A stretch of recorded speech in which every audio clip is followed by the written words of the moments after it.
Hola, intendente, ¿cómo le va? ¿Qué dice? ¿Qué tal, Sergio? Buenas tardes. Muchas gracias por la invitación. Al contrario, yo te voy a tutear porque nos tuteamos hace mucho tiempo y la gente no va a creer que yo te diga de usted. Más allá del respeto personal y al cargo que tenés, que sabes que tengo. Pero eso no impide que nos tuteemos porque no es una falta de respeto, sino al contrario. Eh, Daniel, ¿cómo encontraste la ciudad y cómo le vas a dejar? Bueno, la ciudad la encontramos, me tengo que retrotraer a 5 años y 9 meses, porque yo fui viceintendente de Martín Yarlora en el 2019, cuando por primera vez después de muchos años la gente nos da la oportunidad de gobernar la ciudad, y la ciudad estaba en un estado realmente de abandono, con un alto nivel de endeudamiento, con un presupuesto claramente comprometido por lo que significaba pagar los sueldos. En el 2019 el 62% del presupuesto se iba solo al pago de sueldos, falta de obras, falta de decisiones. Y bueno, comenzamos la gestión con Martín, nos agarró la pandemia en el 2020 y obviamente tomamos muchísimas decisiones que permitieron poner la ciudad en marcha, y esa es la etapa que hoy me toca asumir en este segundo tiempo, digamos, después de la primera intendencia con Martín, de seguir trabajando en equipo con el gobierno de la provincia. Pues también hay que decir que un rasgo distintivo fue que durante muchos años los intendentes de la ciudad lo primero que hacían era pelearse con el gobernador de turno para ser candidatos a gobernadores. Con Martín elegimos lo contrario, elegimos trabajar en equipo con el entonces gobernador Schiaretti, y eso implicó un cambio sustancial en el rumbo de la ciudad y se empezaron a notar los resultados. Y obviamente hay muchas cuestiones que a la ciudad todavía le faltan y las estamos haciendo en materia de infraestructura, en materia de servicios y sobre todo en materia de liberar a la ciudad de una deuda financiera que viene heredada de hace muchos años. Somos la única municipalidad de la Argentina que tiene deuda contraída en dólares. Y fíjate en este momento cómo pesa y cómo nos preocupa todo eso.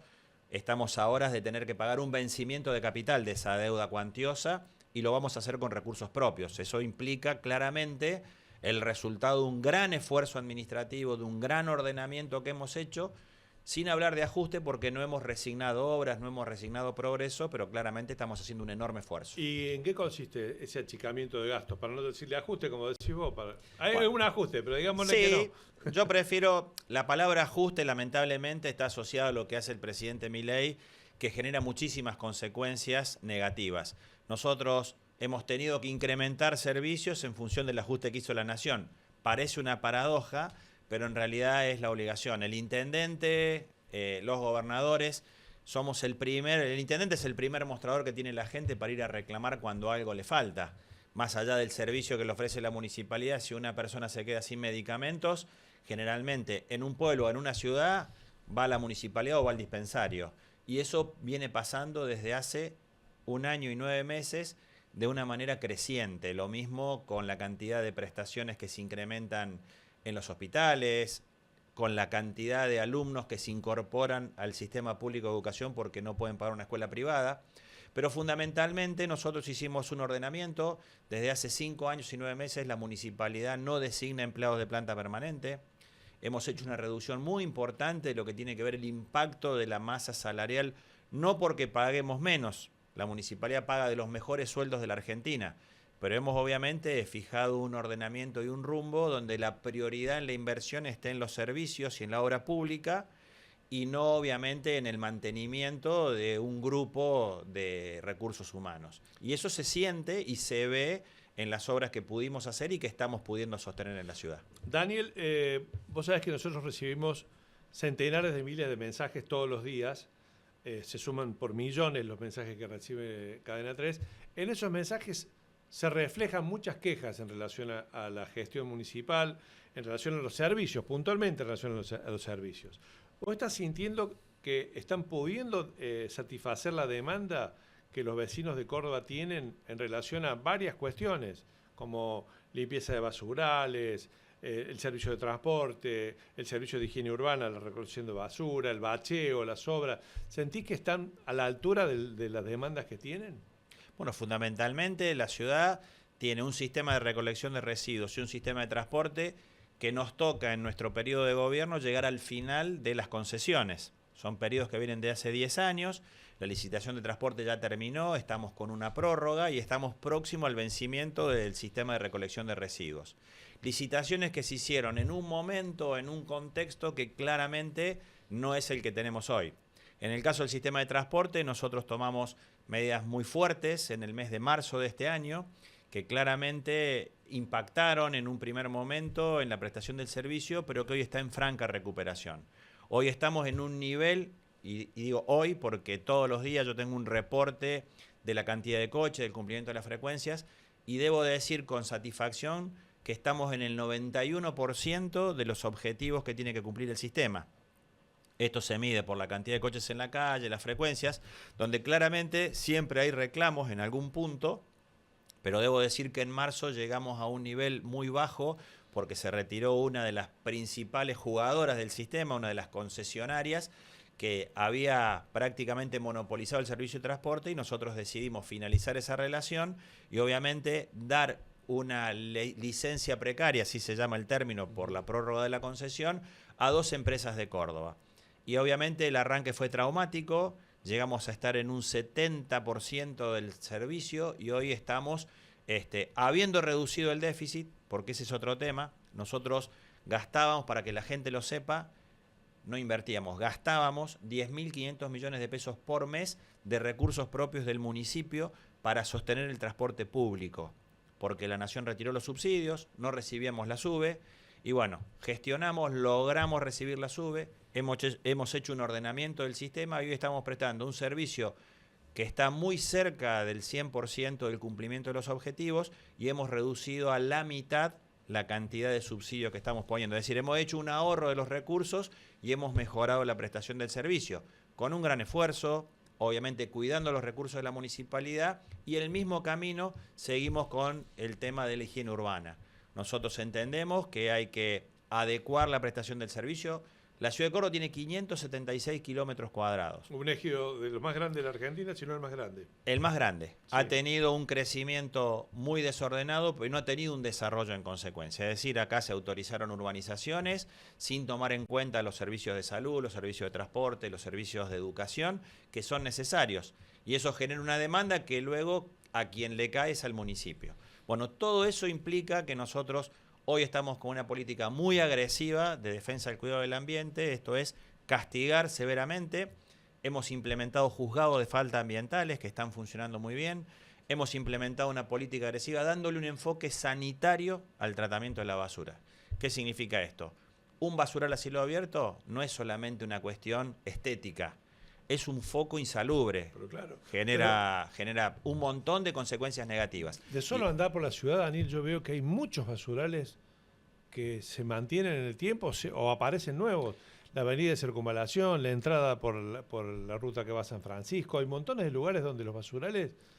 Bueno, ¿y qué hemos notado nosotros? Duran tiempo, estamos pegado a casas. Bueno, justamente hay una cuestión de desaprensión de parte de vecinos, pero el volumen de esos depósitos de basura clandestinos, si se quiere, o ilegales, no tienen que ver con que un vecino lleve una bolsita. Esos son volcamientos de grandes volúmenes que hacen empresas y que obviamente nosotros hemos detectado, denunciamos y hemos secuestrado vehículos, y vemos que muchas de ellas vienen del Gran Córdoba, es decir, no son generadores locales, y obviamente, como bien lo describís, en los bordes de la ciudad o en las entradas de la ciudad ocurre esto. Tenemos uno en Spilimbergo, en un lugar que es limítrofe con Villa Allende, con Saldán del otro lado, y hemos notado eso. Obviamente, la agresividad que hemos puesto en la materia de sanciones tiene que ver con eso, de secuestrar, multar, y estamos obviamente también en condiciones en algunos casos de ir a la expropiación de los terrenos para transformarlo en un centro de transferencia de residuos. Es decir,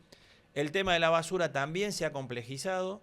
Obviamente lo que no podemos hacer es gastar más recursos en mantener más limpia la ciudad, porque también debemos decirlo, lo que paga la gente de tasa de limpieza solo cubre 1/3 de lo que la municipalidad tiene que gastar, y no digo invertir, digo gastar, porque eso es una plata que realmente se va a la basura para mantener limpia la ciudad. Por eso tenemos que generar herramientas que no signifiquen mayores costos, sino todo lo contrario, que nos permitan ahorrar, exigirle a las empresas concesionarias del servicio que sean más eficientes, y eso requiere un trabajo que lo estamos haciendo y que estoy convencido que va a dar buenos resultados. Vuelvo por un minuto al tema del transporte.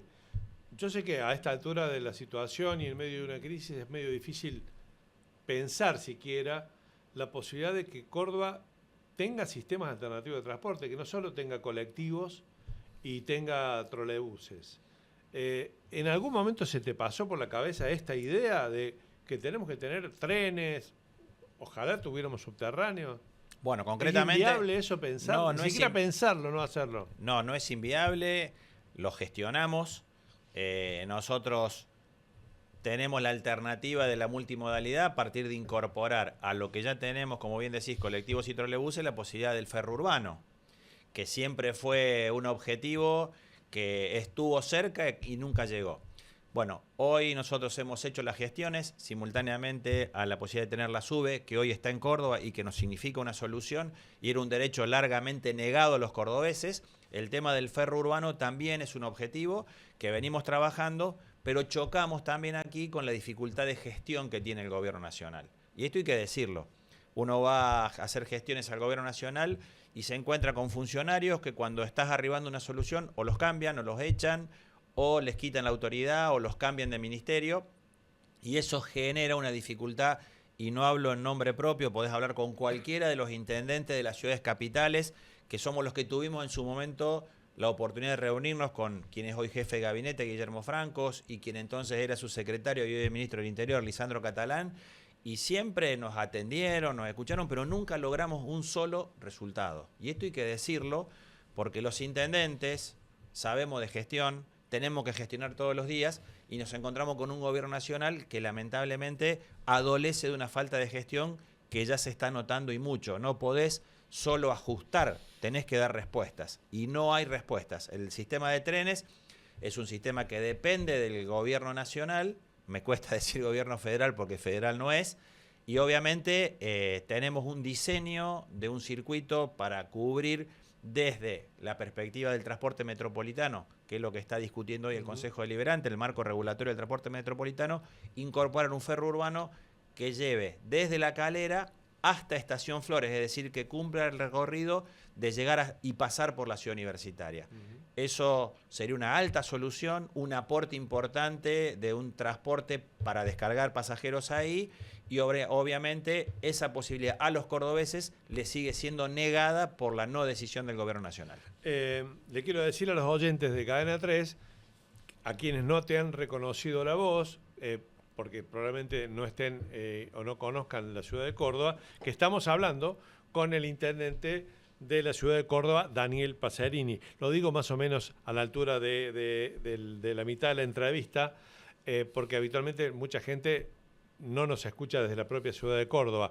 Quiero decir también, y esto es una cosa muy importante, que los mensajes que están llegando al mensajero de Cadena 3 Argentina para el intendente no lo vamos a poder leer porque no tenemos tiempo durante la entrevista para hacerlo, no es mala voluntad ni mucho menos, pero que el intendente los va a recibir, que le vamos a entregar todos los mensajes que ustedes le han mandado y nos han mandado a nosotros, los va a recibir el intendente formalmente, ni bien termine la entrevista aquí en la Argentina hoy. No leemos los mensajes, pero el intendente los va a tener en su poder con toda seguridad.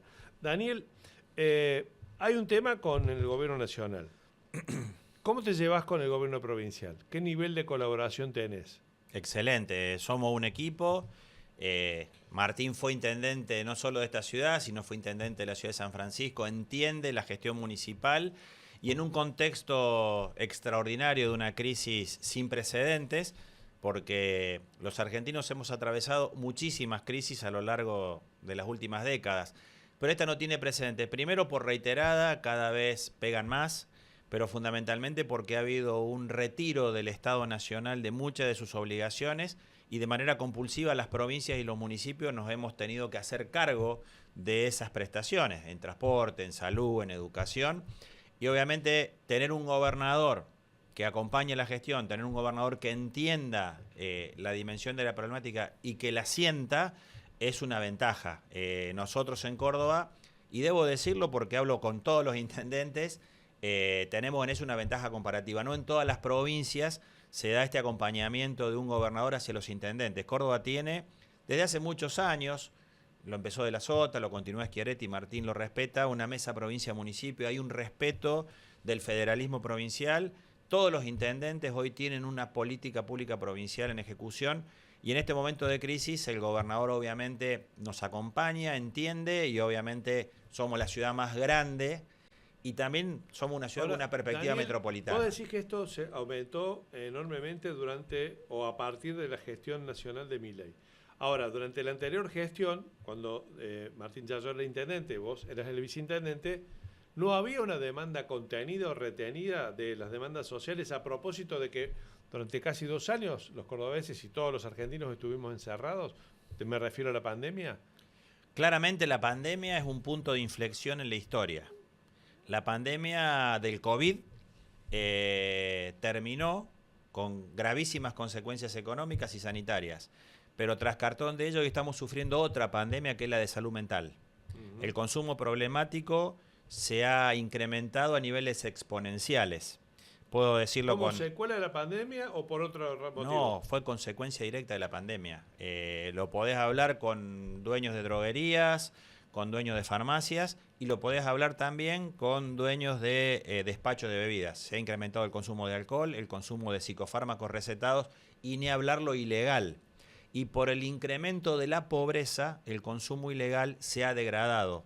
Hoy el paco, la pasta base, la cocaína que se fuma, que es la peor, es la que más degrada socialmente a las personas, es prácticamente en los lugares de bajos recursos casi el 80% del consumo problemático. Ese combo genera problemas de salud mental y te encontrás con un gobierno nacional que era muy malo en la gestión anterior a Alberto Fernández y que hoy es peor. Han cerrado servicios.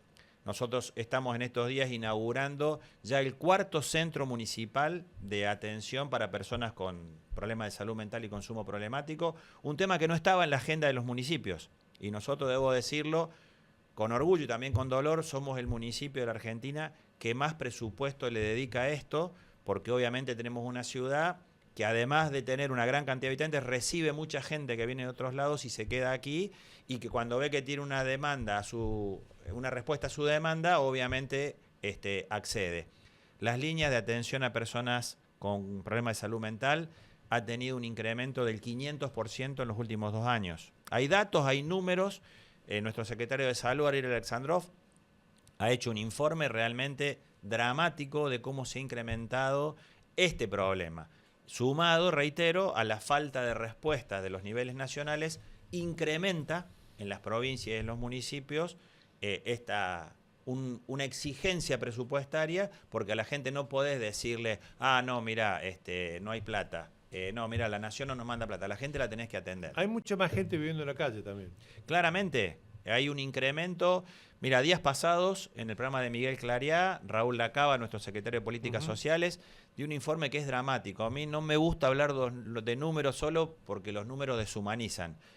Pero tenés que tener en cuenta que en el peor momento, que fue la pandemia, teníamos 547 personas en situación de calle. Hoy llevamos asistidas a esta altura del año, y nos faltan todavía 3 meses duros, más de 2.500. O sea, se cuadruplicó y se va a quintuplicar en esta proyección seguramente la cantidad de personas asistidas. Y esto lo digo con dolor. El sábado yo venía escuchando el programa del Titi y cronican un hecho del cual nosotros ya nos habíamos noticiado, de una persona en situación de calle que se puso a dormir en un contenedor en Vélez Arfiel y Pueyrredón. Sí. Un camión de LAM, obviamente, hace su trabajo y escuchan gritos de una persona que estaba siendo compactada literalmente. Por poco no lo compactan, sí. Bueno, esa persona está internada en el Hospital Misericordia, es una persona de largos antecedentes de vivir en la calle, una persona que tiene consumo problemático, que no acepta ir a los dispositivos que se le ofrecen, pero lamentablemente estos casos se han multiplicado a producto de la crisis económica y producto de un montón de cuestiones. Entonces, los esfuerzos que hacemos los estados municipales y provinciales son enormes y terminan siendo insuficientes por la magnitud de la crisis económica y social que vivimos. Daniel, ¿por qué crees que no se entendió, por lo menos en un principio no se entendió, el valor que tenía, a mi criterio, tenía la Guardia Municipal, la Guardia Urbana, la Guardia Ciudadana? Bueno, la Guardia Urbana Municipal nació para cubrir objetivos que la ley de seguridad nos permitía. La policía, la jefatura de policía nos determinó lugares y objetivos a atender. Y la verdad que esos objetivos están cumplidos de manera eficiente. Es decir, escuelas, espacios públicos. Obviamente, luego comenzó un programa que se llama Cordobeses en Alerta, que comenzó siendo Ojos en Alerta, Sí. que es un programa que tomamos de referencia del municipio de San Miguel en la provincia de Buenos Aires, que funciona muy bien, que es un programa que combina un dispositivo de seguridad de la policía con participación de los vecinos y vecinas en una red de seguridad de alerta temprana. Bueno, eso complementa dos sistemas. La Guardia Urbana, más allá de todo lo que se diga, cumple los objetivos. Un objetivo que nos fijamos fue el Parque Sarmiento para eliminar todo lo que era el cobro indebido del estacionamiento. Y hoy el Parque Sarmiento, desde el mes de enero, es uno de los lugares más seguros de la ciudad de Córdoba y era uno de los más inseguros. La experiencia la estamos trasladando a otros objetivos, estamos colocando cámaras de seguridad, pero claramente el incremento de la problemática que decíamos recién, de consumo problemático, el incremento de la situación económica, genera que, como está estadísticamente demostrado, la inseguridad va a la par de todo eso y eso complejiza la situación. La Guardia Urbana tiene personal civil que ha logrado su capacitación y tienen armas menos letales y trabajan en coordinación y en complementación con la policía. Obviamente la limitación territorial que tienen es la que describí recién, pero en los territorios que la Guardia Urbana custodia, los objetivos están cumplidos. Es decir, desde hace 1 año y 9 meses no tenemos un solo hecho en las escuelas municipales y en las escuelas provinciales que cubre la Guardia Urbana. Antes era muy reiterado escuchar que robaban celulares a la salida de las escuelas, que eran lugares inseguros, y esos lugares, dicho por los propios usuarios y relevado por nuestro sistema, están funcionando. Claramente hoy la respuesta a mucha problemática de inseguridad no está en manos ni en capacidad de una Guardia Urbana que claramente cumple un primer nivel de atención en reclamos de seguridad en un territorio delimitado por la propia policía de la provincia. Hay dos temas de lo que se llama la economía del conocimiento que me gustaría charlar contigo. Por un lado, la regulación de Uber, Sí. que me parece bastante difícil de regular, por lo que pasa en el mundo me refiero. ¿Estás conforme con el acuerdo al que se llegó? Nosotros fuimos destinatarios de una resolución judicial, un conflicto que comenzó hace 8 años. En la gestión del ex intendente Mestre se judicializa el tema, luego en el 2020 se produce una nueva instancia judicial y este año el Poder Judicial, el Tribunal Superior, dictamina y ordena, primero reconoce y define que es un servicio privado de carácter público, que obliga a la municipalidad a regularlo. Nosotros tomamos eso, el Consejo Deliberante dicta una ordenanza, esa ordenanza salió con un consenso casi diría unánime, 28 de 31 concejales acompañaron de los distintos partidos políticos y ahora estamos en la instancia de la reglamentación. Hay ciudades del mundo donde los sistemas conviven y Córdoba tiene que ser una de esas ciudades. Lo que me pregunto es, ateniéndonos a la lógica que tiene la economía del conocimiento, que es naturalmente la desregulación, no estoy hablando de un juicio de valor ni positivo ni negativo, que es pasar por encima de las regulaciones establecidas. Si se puede regular, si ese fallo no es, si vos querés, atrasado en términos conceptuales. A ver, nosotros no podemos desconocer las decisiones de la justicia, punto número No, uno, eso por porque hay que supuesto. garantizar seguridad jurídica, que es lo que piden las empresas. En el caso de las aplicaciones, y no quiero hablar de una sola porque si no... Nombré Uber, pero Sí, pero- Cabify, No, que fue Didi, la que originó la controversia, es digamos. como No, decir pero- Netflix y ahora hay 10 plataformas Sí. de, pero de contenido. para no irnos de la pregunta, Sí, Sergio, porque sí. me parece que es un tema demasiado Por supuesto. importante, las aplicaciones generan una nueva alternativa y que ha sido, yo diría, unánimemente apropiada por los usuarios. O sea, todo el mundo hoy Sí. usa aplicaciones. Y obviamente es innegable que muchísimos taxis y remises también son usuarios de esas aplicaciones. Lo que nosotros logramos consensuar y que nos parece que es el corazón de la ordenanza es que más allá de quién te lleve o qué empresa te lleve o qué aplicación te lleve, que la persona que te lleve sea una persona idónea, que sea una persona que te dé seguridad y que el registro digital, que es el corazón de la ordenanza, sea común a si tenés un auto pintado de amarillo, de verde, de blanco, de rojo, de negro, y que el auto, el vehículo que te lleve también tenga requisitos de seguridad. Me parece que desde ese punto de vista la ordenanza es aplicable y me parece que ese va a ser el punto de inflexión y el paso hacia la modernidad que todas las ciudades necesitan y que en nuestro caso vamos a hacer. Independientemente, reitero, de la marca que te lleve, si es un permisionario de servicio de taxi, si es una aplicación. Me parece que el corazón acá va a ser esto: garantizar la seguridad de la gente que viaja. Nos estamos quedando sin tiempo, pero no tengo que dejar de preguntarte por el episodio de Mercado Libre, que fue una noticia nacional, el cierre de su oficina, quejándose por los impuestos, o por la tasa, mejor dicho, que le cobraba la Municipalidad de Córdoba. ¿Qué conclusión tenés de ese tema? Mercado Libre tomó una decisión comercial. Mercado Libre sigue operando en Córdoba y opera muy bien. Ha incrementado de manera exponencial su facturación y eso es una muy buena noticia. Mercado Libre lo que no ha hecho es invertir en la ciudad. Nosotros mandamos al Consejo Deliberante un proyecto de ordenanza que se está discutiendo esta semana, que es de promoción de actividades productivas, donde ofrecemos baja de alícuotas contra inversiones. Inversiones que van de pequeños emprendimientos a grandes empresas. ¿Crees que Mercado Libre va a invertir a partir de ese proyecto? Ojalá, ojalá. Mercado Libre sigue operando en Córdoba, sí. Sigue facturando y sigue incrementando su facturación. Mercado Libre tuvo una baja de alícuota del 33% en el año 2023 y obviamente lo que ha pasado, a pesar de tener una baja de alícuota, tuvo un incremento exponencial de su facturación y hace que una alícuota que es menor a la que tenía antes implique una mayor cantidad de pesos. ¿Se entiende? Es decir, si vos tenías el 3% y ahora pagas el 2%, pero antes facturabas 5.000 y ahora facturas 40.000, claramente el 2% de 40.000 es mucho más que el 3% de 5.000. Aunque nos estemos quedando sin tiempo... Perdón, a Mercado Libre le va muy bien en todos lados, pero fundamentalmente le va muy bien en Córdoba y por eso creo que esta es una muy buena plaza. Nosotros nos hemos reunido, les hemos hablado de la posibilidad de que hagan inversiones para poder discutir si pueden tener todavía una mejoría de alícuotas. Bueno, estamos esperando eso.